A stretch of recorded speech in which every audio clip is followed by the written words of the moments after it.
Šel jsem do krčmy, kde se scházejí trampové. Já tam pár kamarádů mám. Spolu seděl byl, kterýho už léta znám. A zeptal se mě, zda skleničku si dá.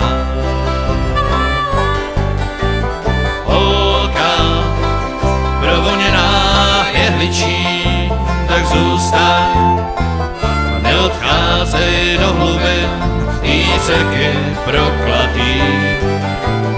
Holka provoněná jehličí, tak zůstaň a neodcházej do hlubin, jí řeky proklatý. Tohle to mi říkal, když slzy v očích měl a přes skleničku whisky si mě prohlížel.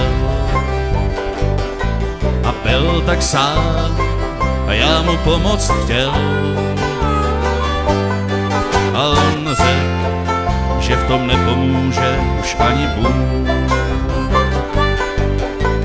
Holka provoněná jehličí, tak zůstaň a neodcházej do hlubin, jí řeky proklatý.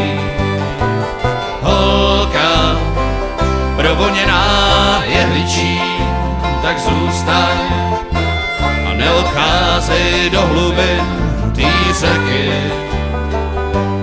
proklatý. Tak jako každý rok sjížděl jsem naši řeku. Byla už tma a tak jsem přirazil ke břehu a rozdělal hej. Byl jsem unavený a tak jsem brzy usnul. Za chvíli mi někdo zaklepal na rameno. Byla to holka. Voněla jehličím a třásla se zimou a tak jsem mi půjčil laďák. Od těch dob jsme sjížděli tu řeku spolu. Už nám zbýval poslední den a holka vyjela do víru a loďka se s ní převrhla a mě zůstal v dlaních jen jejím jehličím provoděný šátek. Holka provoněná jehličí, tak zůstaň a neodcházej do hlubin, tý řeky proklatý.